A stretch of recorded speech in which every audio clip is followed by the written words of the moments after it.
Hi everyone! As you know all too well, when you're looking for skincare products, the choice can be overwhelming. This video is a fundamental step toward taking back control of your skincare. Today I'll be talking about primary dosage forms and terms like cream, ointment, serum, essence, fluid, tonic and more.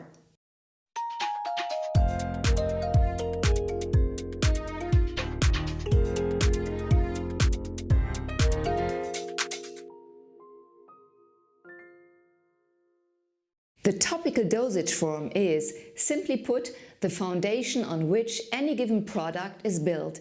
It is important to understand these basics because the dosage form is largely responsible for how a whole product and any ingredients are received by the skin. Given how big and content-rich a topic this is, I'll provide two videos for you. The first one today will give an essential overview of the different dosage forms, so that you better understand which form is which and what is hiding behind any given cosmetic term. The second video will take that knowledge and apply it to the different cosmetic skin types. So here are the basics on dosage forms. They can be broken down into pharmaceutically, i.e. scientifically established terms, and those that have been arbitrarily coined by the cosmetics industry. I'll concentrate on the most common ones that we encounter every day in stores and on the web. Let's start with the pharmaceutical terms and drill down a bit further into one key aspect of skincare products, namely the galenique of a product. Fundamentally, we distinguish between so-called hydrophilic and hydrophobic base components. That is important to know because the mix of these components determines how greasing and/or moisturizing a product will be. Hydrophilic means water-loving, water-attracting, i.e. the base goes well with water. Hydrophobic, on the other hand, means water-avoiding, water-repellent, i.e. the base is not soluble in water. Hydrophobic compounds typically have also lipophilic characteristics, which means they coexist well with oils or fats, but not with water. So now let's dive a bit deeper into the different dosage forms. One of the simplest types of formulation are solutions.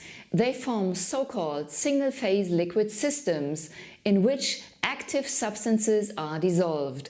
Single-phase means that the base liquid is, for instance, a watery, an alcoholic or an oily base. Tonics, such as this, are often composed as solutions with an aqueous or water alcoholic base.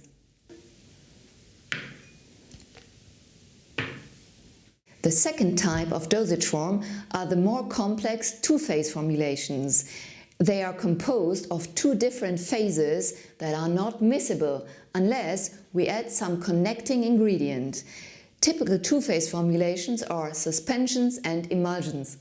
In a suspension, the base contains solid particles that are finely dispersed in the liquid. As with this one, we've got two phases, a solid insoluble and a liquid one. The two phases are clearly visible here.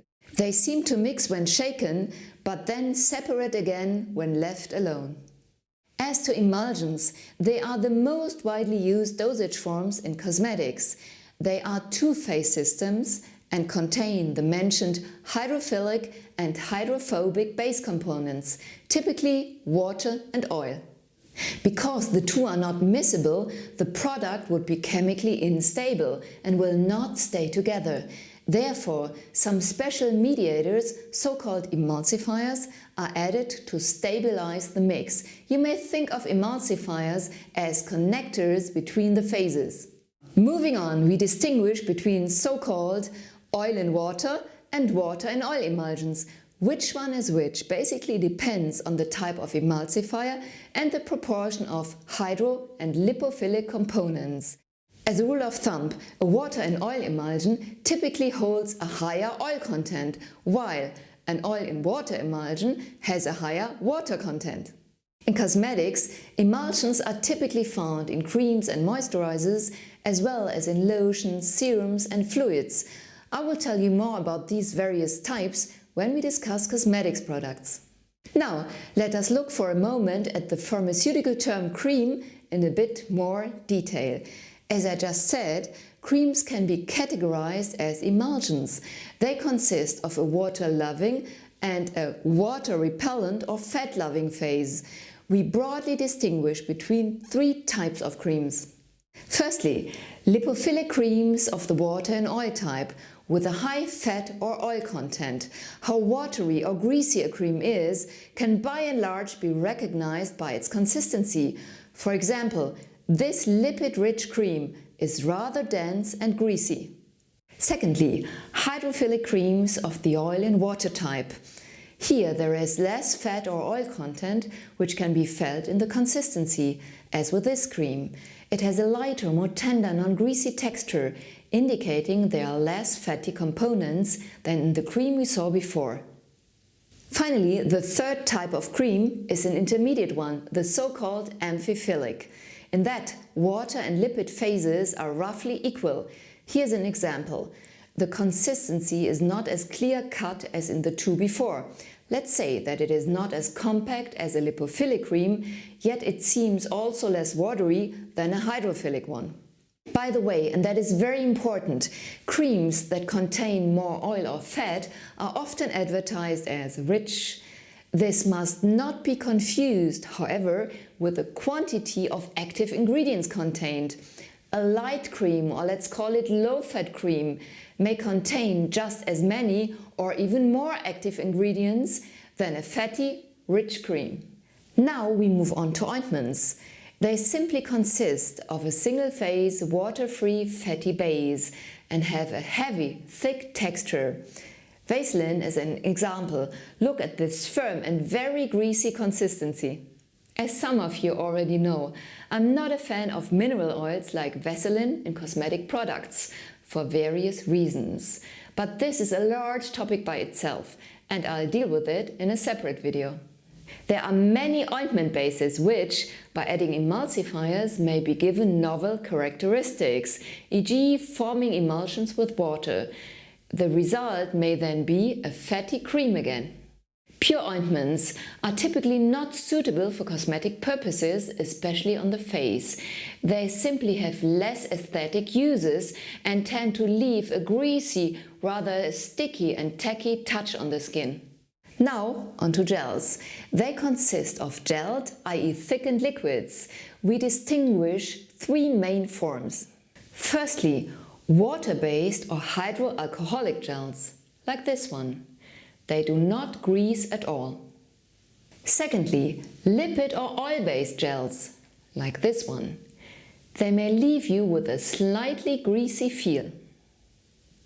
Thirdly, an emulsion gel hybrids, i.e. hydrogels into which oils have been incorporated. These are rare. Not to forget, there's the pharmaceutical term paste. Pastes contain large amounts of finely dispersed powder, such as zinc oxide, in an ointment base. This one is a good example, but it leaves a whitening trace on the skin. Now, switching over to the cosmetic terms. In short, there are many, because the cosmetics industry keeps adding new ones and changing names. Let's concentrate on the most common ones now. Let's start with the terms lotion and milk. These are simply thin emulsions of low viscosity.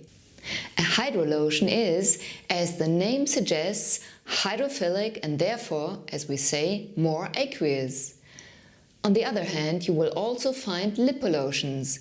These are lipophil and have a higher oil or fat content. Pouring out a few drops of lipolotion, you will hardly see the difference. However, once on your skin, you'll feel it immediately. So-called fluids are a catch-all term that is not really defined. The industry generally uses it to describe extremely low viscosity emulsions with the utterly low fat content. Another product type you will find frequently advertised are pure fatty oils. Because they are a big and contentious topic, I've done an extra video on that. On to tonics or toners, both cosmetic terms I had touched on before. Briefly, there are mainly water-based liquids that contain active substances. They are for after cleansing the skin and before applying other skincare. Then there are serums or sera, the proper plural, and essences. These two terms refer to concentrated formulations of active ingredients in a very thin base.